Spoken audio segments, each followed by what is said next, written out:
Good morning, Rabbi Isai. Live from Park City, Utah. Meisvei. We're holding Daf Yomi Aleph on top. So let's go back just a second. We had the Shita of Rav, and today we're going to have two that argue on Rav. Rav says that if a carbon comes to allow you to do something, for instance, if you are a Mitzayra or a Nazir and you bring a carbon, it allows you to go into the Beis HaMikdash, it allows you to drink wine. If you're a woman and you gave birth and you bring a carbon, it allows you, the woman, to eat kachim. Such a carbon, or the Aimer, right? He starts with the Aimer. You bring the Aimer. Why do you bring the Aimer? So that you could eat the produce of last year. What if you bring this Aimer and you have the wrong intent? You think that it's not a carbon Aimer, it's not a Minchas Aimer, it's a Minchas Nedava. So says Rav, since the whole purpose of this carbon is to allow you to do something, and you messed up, so take whatever you're doing and throw it into the garbage. And the Gemara asks questions, so if so, how come it's not brought in the Mishnah? How come we only know of one or two things? Two types of minchas that you throw in the garbage. Here's the third one. Okay. Meisvei. So if you pay attention, the first words on the is Asham and Tzara. That's one of the examples Rav brought as a carbon, that if you, it's a carbon that it's there for as a not a kapara, but as a matir, as a machshir. It's something that allows you to do something.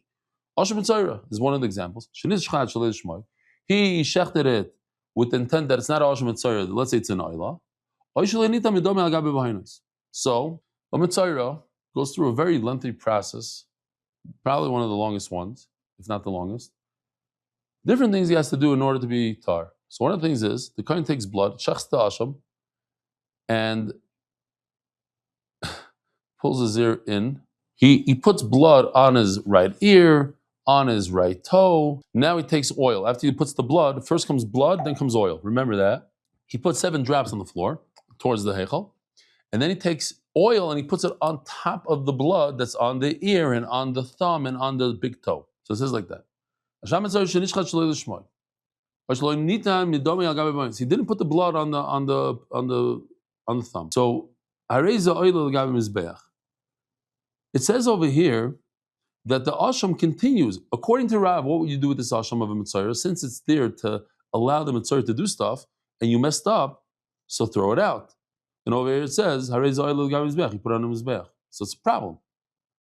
What do you mean you put it on the mizbeach? You have to throw it out. You have to get the wines. Now you have to bring a second asham. Tiyufta the Rav, this is a massive kasha on Rav. Okay. So now we have an opposing shita to Rav.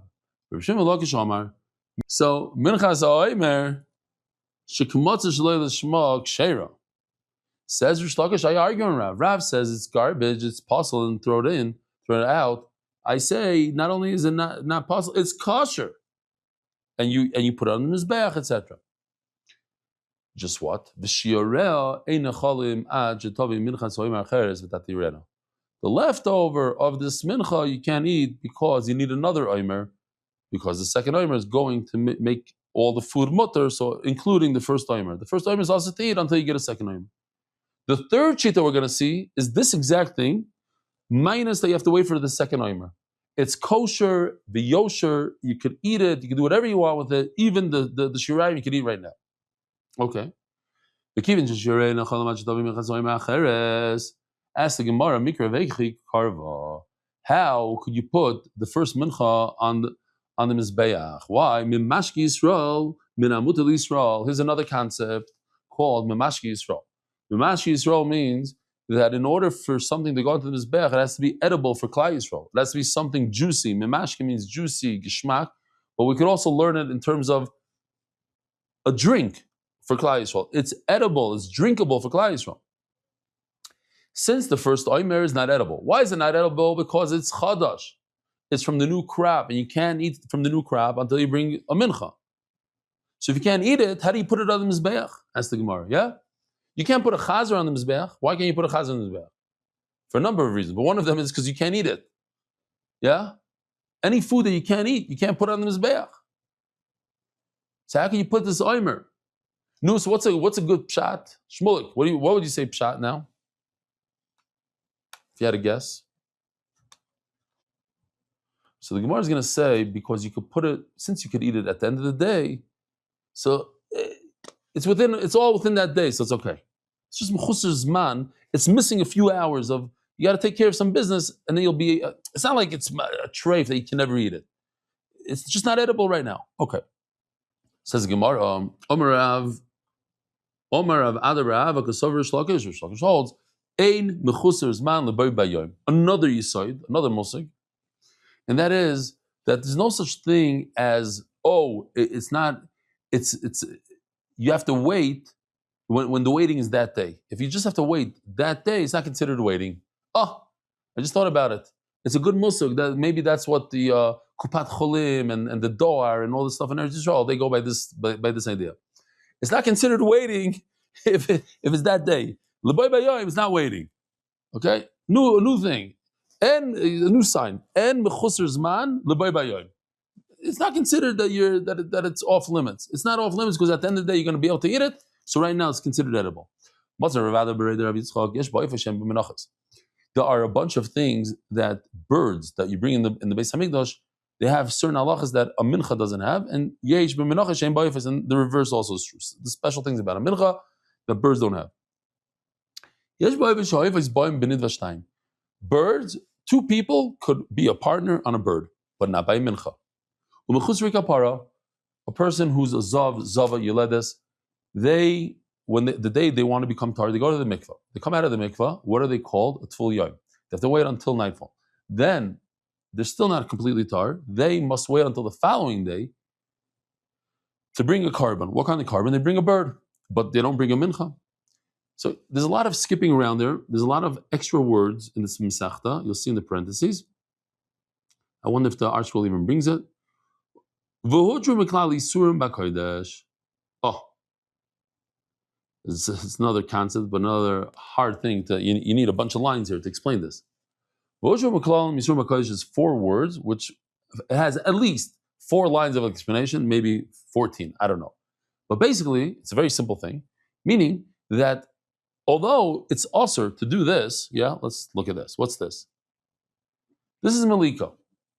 This is to take your thumb and cut the back of the neck of a bird. You do that in Park City, Utah. The bird is treif. It's an avela. Yet the Torah allowed this in the Beis Hamikdash.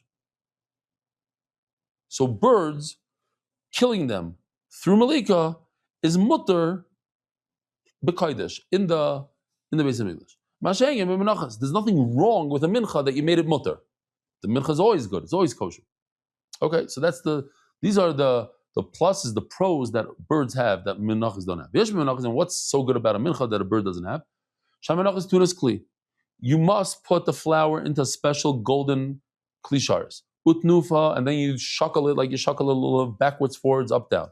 V'hagasha, and you bring it to the what corner, Rabbi Isai? Southwest corner. Oh, I want to tell you the story, so don't forget. If you, Rish Lakish, are right, that this flour of the mincha, which is asr, the first one is asr, what are you waiting for? For the second one to come along. And you put the first one on the mizbeach, even though you cannot eat any of it. And we ask the question that it's what? It's mimashki Yisrael. It's something that's asr to eat, you shouldn't be putting on the mizbeach. If you're right, here, it's like a bird. Typically, a bird, you're not allowed to do malika, but I made a special dispensation. What's the word that I'm allowed to do malika in the Beis Hamikdash? Here, I have food that I can eat. It's not edible, and I made a special dispensation that I'm allowed to put on the mizbeach right now.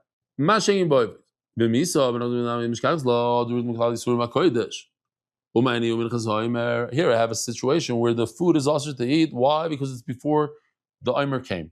But you want to put the first Omer on the mizbeach, even though it's kind of puzzle, even though you can't eat it. Oh, here, it's Hutam Klali. Says Gemara, no. I already told you the answer, that anything that has to do with that day, since it's going to become mutter to eat that day, at the end of the day, when I bring the second Omer, so even though right now you can't eat it, it's not a big deal. Mazar Rav Sheshes, Higdim matan shemen lematan dam. We're talking about a mitzayra.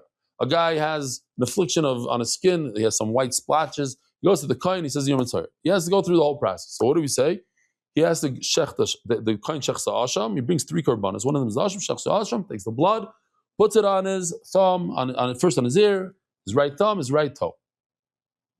But what happens if he did it in the wrong order? Hit igdim matan shemen lematan dam. He put the oil on before the blood. You should do it over. You should do the oil again. After you put the blood on, put the oil on. And then matan b'oil is the matan sheva. Oh, here the rest of the oil you put it on his head, on his bald head. So what if he messed up? They put the oil on the fingers, but before they did the 7 sprays towards the eichel. You should redo the whole thing. You should fill up more oil and do it again. If you tell me there's no such thing as waiting and being late or being early that day, so what's the difference if you did it out of order? Let him just do it out of order. Who cares? No, you can't do it out of order. Since it says the word havaya, it means it has to be exactly so. There's a certain order. The word tia means as is. I told you to put the blood first, the oil second. Don't go out of order. Rav Papa asks, now, in the order of the karbanos, let's see the karbanos here. Let's see where we have. The first one that you shecht is the asham. Then comes the chatas. So what if you did it out of order? You went out of order. You did the chatas first instead of second. The Gemara says, throw it out into the garbage. Don't sit there with shaking the blood so that it doesn't congeal. Tuber tzurasa is another concept, Rabbi say.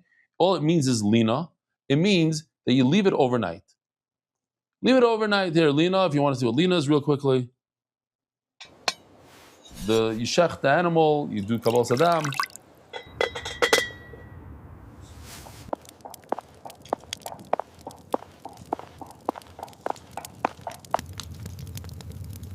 That's the meat from the basar also was left overnight on the mizbeach. Let's say here's the blood.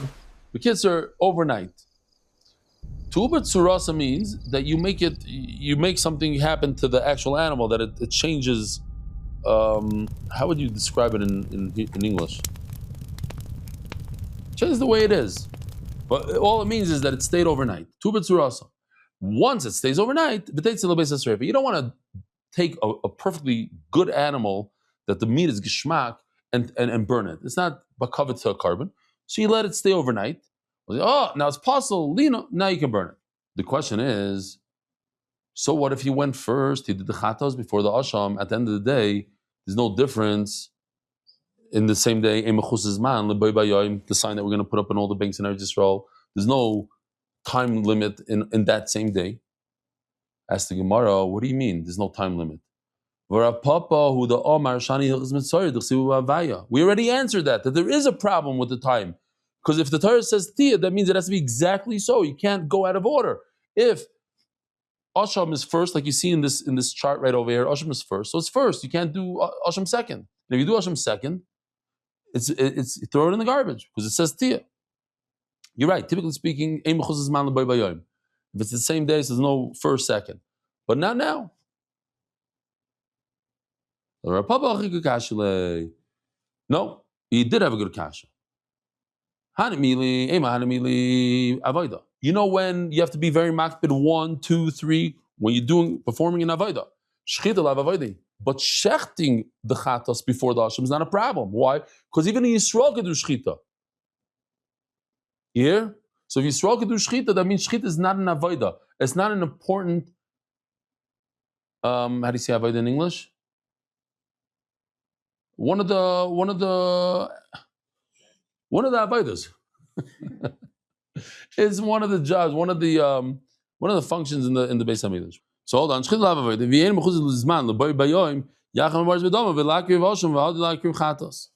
Oh, so the question is on the shechita. If you shechted the chatas before the asham, since it's not an essential avodah, because even Israel could do it, what's the big deal? Since it's that same day, who cares if it's out of order?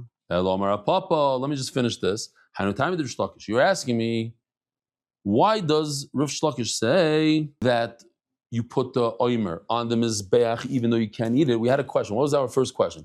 Mimashki Yisrael. Remember the Yisoid. Mimashki Yisrael. What does Mimashki Yisrael say? It has to be edible, but it's not edible. So how do you put it on the mizbeach? That the first oimer. So the Gemara says, I'll tell you why. It's not the carbon that allows you to eat the new crop. It's the sun that comes out. So if the sun comes out, now I have food that's edible. The first oimer is edible. The whole question is that the oimer is not edible. And how? If it's not edible, how do you put it on the mizbeach? It's not mashki Yisrael. The answer is it is mashki Yisrael. You could eat it. Why could you eat it? Because when the sun comes out on the second day of Pesach, that's when the new crop becomes mutter. The real Mishlokish Damar Tavayu. I feel the should be something to Shkayim. Daf. Hey, Omid Beis. Hey, your Mizrach Matir. V'hader Shlokish La Beferish Itmar. Ela Meklal Itmar. So this thing that we just said, that the new crop becomes mutter when the sun comes out, he didn't say Mefurish Shlokish, but we could understand from him that that's what he meant. This nan. Emevim Minchas. So you have to stop right over there, pause. Emevim Minchas means you don't bring a Mincha V'Soita. Or bikurim. That's how it says it in the Mishnah. Just over here, it's a little different. It says minchas bikurim, but that doesn't mean that. It means two different things. There's minchas and there's bikurim. You don't bring bikurim or minchas behema. Koydem loimer. You don't bring it before the oimer, before you bring the oimer. Vim heavy, and if you did bring it, possible is possible. Koydem shtei alechem. Oh, so here's that halacha that I said before, that before you bring the two breads and shvuos, right? You bring the famous two breads and shvuos. That's what's matter to bring any mincha of the new crop. So lo yavi, you shouldn't bring any mincha. V'meivi kosher. But if you did bring, it's kosher after the fact. Oh, v'amar v'zagam Rish. Here goes Rish Lakish. This is the 14th and the 15th. Al b'shisha asar, the second day of Pesach, v'meivi kosher. Alma, what do you see? Why is it kosher we bring on the second day of Pesach? Because right in the morning it becomes mutter. Why? Here mizrach matter. Everybody asks over here, but what's the raya? Maybe the pshat is there's no mechus zman l'baybayim, right? That was another you said that we learned. Maybe it's because it was that day. That's why it's mutter. Okay, anyway, they go into it. That's shitas Rish Lakish. So again, we have two shitas. What are the two shitas? We have that if you bring a oimer and you think the wrong thought, you think in your head that this is not a oimer, this is a mincha nedava. Rav says, throw it into the garbage. Says Rish Lakish, I argue vehemently. No, you don't throw it in the garbage. You take it, you put it on the mizbeach. You can't eat anything from it until you bring a second oimer. Comes Rav and says, no, you could eat from it from the second oimer. I argue on Rav also. I say it's a good oimer, but it's such a good oimer, you don't even have to bring a second oimer. It's completely kosher. You're allowed to eat the leftovers. This is what he adds on Rish Lakish, and he says,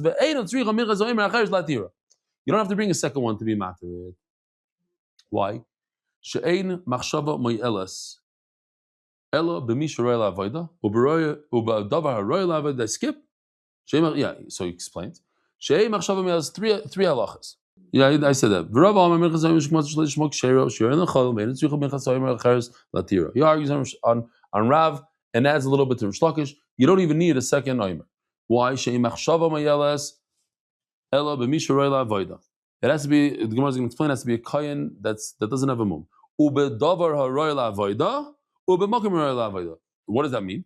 It has to be somebody that's available to do that avodah. It can't be a kayin that has a mum. Great. And this is what we're looking for. La puke minchas haimer deloi chazio. The chidushu. Since the oimer is so special, it's the only time of the year that we use barley. For every other mincha, we have to use wheat. So since it's such a chiddush, because it's something that's not available, that's why he starts off and he says, the reason why you don't need a second oimer to be matir is because The person, forget the person. It has to be Mokem Aroi and Misha Roi Lavoida. Davar Roi Lavoida, meaning this Minchas Ha'omer. That's a Chiddush. Ubemokem Roi Lavoida, Lapuke Nivgam Mizbeach. So that's not important to us. The middle thing is what's important to us, and that's why Rava says you don't need a second Omer. Because you need, it has to be a Davar Haroi Lavoida, which excludes a Omer. A Mokem Aroi Lavoida just means that if you have a Mizbeach that has a Bgam on it, it has a defect, you can't use that Mizbeach. Taner Rabban, Shu Omer, Min HaBoker Lamata. Oh, so we have two psukim over here. Check this out. Pasuk Beis says, Min HaBoker from the cattle. So the question is, why in Pasuk Gimel does it repeat the words Min HaBoker from the cattle? So it comes to say a tremendous chiddush. Eloitzi is a treifa that you cannot use a treifa. If you have an animal, let's say that has a nail in its heart, in its lung, whatever, it's a treifa, it's not going to live a whole year. You cannot bring it as a carb. Think about it. Could you eat an animal that has a mum? Yes. Could you eat an animal that has a treifa? No. Right? That's what they do. They open up all the animals that we shech today. They open it up and they check the heart, the lung, the whole thing. They check all these things. And if they find something that looks like some sort of defect, they call it a treifa and they sell it to the guy. We don't eat from it. So too, you can't bring such an animal on the Mizbeach. Says the Gemara, why do I need a pasuk min habakar, these extra words? That's basically until the bottom of the Amud today. Why do I need these two words? I have a kavachaymer. But I didn't. What's my kavachaymer? Very, very simple kavachaymer. A balmum, an animal with a cast, a broken leg, if they shechted and they bring it to Romanian meat, they'll sell it. No problem. Who cares that it had a broken leg? It's good meat. Nevertheless, also legavaya, but you can't bring it to the mizbech. You can't bring it to the Beis Hamikdash. Treva shasur lehedyard. You cannot sell a treva to Romanian meat. And it is shasur legavaya. So certainly you can't bring it on to the mizbech. Here, for whatever reason, you decided to make a kavachaymer. Beautiful. Check this out. Kavachaymer in a visual. Let's see, because it's very hard to do a kavachaymer in visual.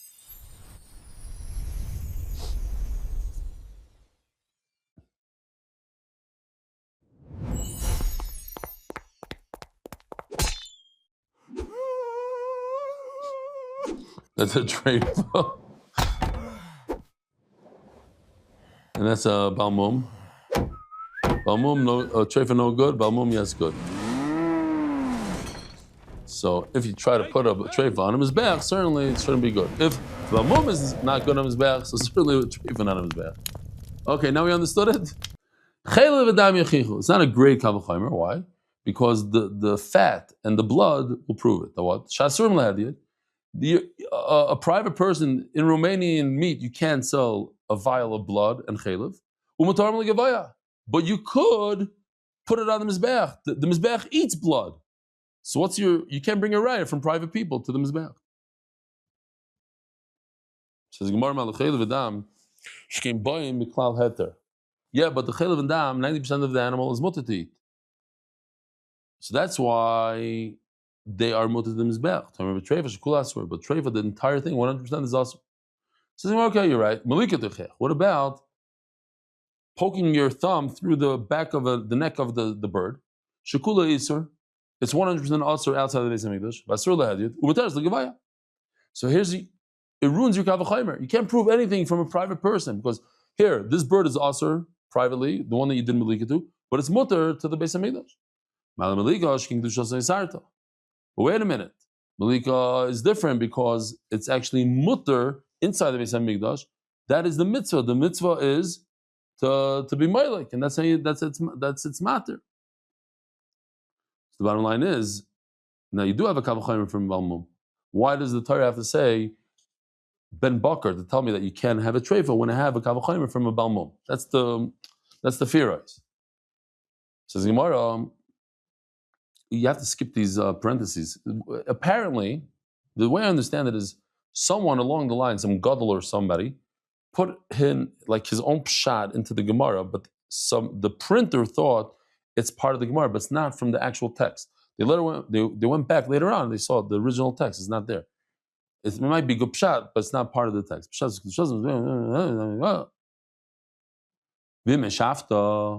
which is also a very strange, I don't even know if it's ever in Shas, these words, v'meshafta. And if you wanted to give a teretz, this is a treifa. If you have a great answer to the kavachomer, so I won't have a kavachomer. So now I need to know, why is a treifa also to bring to the Beis Hamikdash? Oh, because it says min habakar. Because it shouldn't have said it. Shein tam aloymer. This is a treifa. What's your great answer to my kavachomer? What's my kavachomer again? Yoshi's kavachomer. The what? If a balmum is mutter to a private person, it's also to the mizbeach. So a treifa, which is also to a private person, certainly should be also to the mizbeach. Why do I need the words ben bakar? Simin rikiach marada l'shishay. Oh, we're doing great time wise. Because you have a kavachomer from a private person that can eat a treifa, so certainly the mizbeach can. I'll prove it to you from this omer that we're talking about the whole day. Where it's also to a private person, but it's mostly to the Beis Hamikdash. So just because something's also to a private person doesn't mean that it's also to the Beis Hamikdash. What proof do you have from omer? Omer is very special because that's something powerful. It allows you to eat the new crop. Says Gemara, no, b'shvius. On Shemitah, it doesn't allow you to eat the new crop. There is no new crop. Says Gemara, there is a new crop. Things that grow by themselves during the Shemitah year. Bashvius. That's what the Omer comes to be matter even on the 7th year. Says Gemara, no. He holds that the new crop is also referring to, Rashi says, after the time of the beer. There's a concept called beer on Shemitah. That is when the animals stop eating that particular crop. Let's say the deer. So yesterday, by the way, I don't know if you were here yesterday, yeah? Today we saw moose. Again, 2 moose. You saw? You saw moose yesterday. We saw moose yesterday because the guys that were here, they were so, wow, you saw moose. Where? They showed them pictures. We saw deer and moose on the trail, on the ski thing. So once the moose stop eating whatever they're eating over there, then you have to burn that particular product out of your house. So if you have apples and they're no longer eating the apples off the tree, as an example, I don't know if that's a, so then you have to get rid of it's the Zman beer, you have to get rid of the apples from your house. So Rashi says it's just talking about these fichim after the Zman beer. But I still have a pircha according to Rabbi Kiva. You can't bring in a raya from the Omer because it's so powerful, it allows you to eat the new produce in America and in England and in Australia and Chutz La'aretz. And even you'll tell me that it's not even a deraisa in Chutz La'aretz, it's so powerful that it's matter itself. You have a whole bowl of barley, you can't eat the barley. But when you take the barley and you put it on the Mizbeach, that barley that you put on the Mizbeach allows you to eat itself. Now you can eat the rest of the barley in that bowl.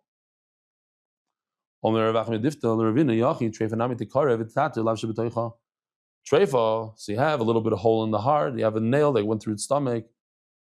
It should be mutter. It should be matter itself. What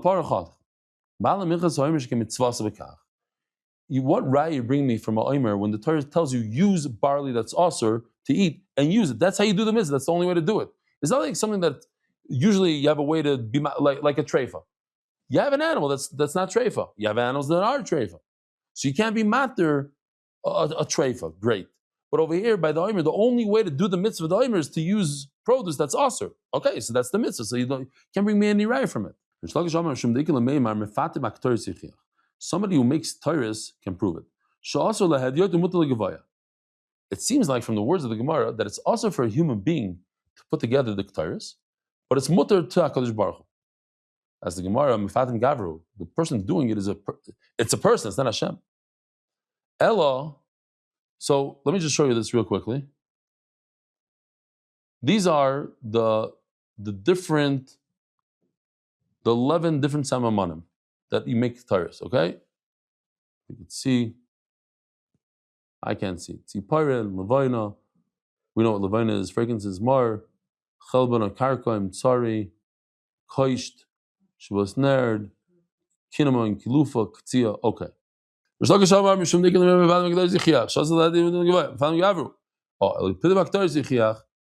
To make the Ketores is also for a private individual in his house, but it's mutter in the Beis Hamikdash. And finally, the Gemara says, you can't bring in the right from Ketores, because that's the way to do the mitzvah. Mashenkin by, let's say, a treifa, you could get a whole animal. Rabbi Sai, have a wonderful day. Shkoyach so much, the two of you, for coming and keeping me company. Have a safe life back, Shmuel. Merit the schus of spreading Torah throughout the world. Sponsor a shir today. MDYsponsor.com or sponsor at MDYDaf.com.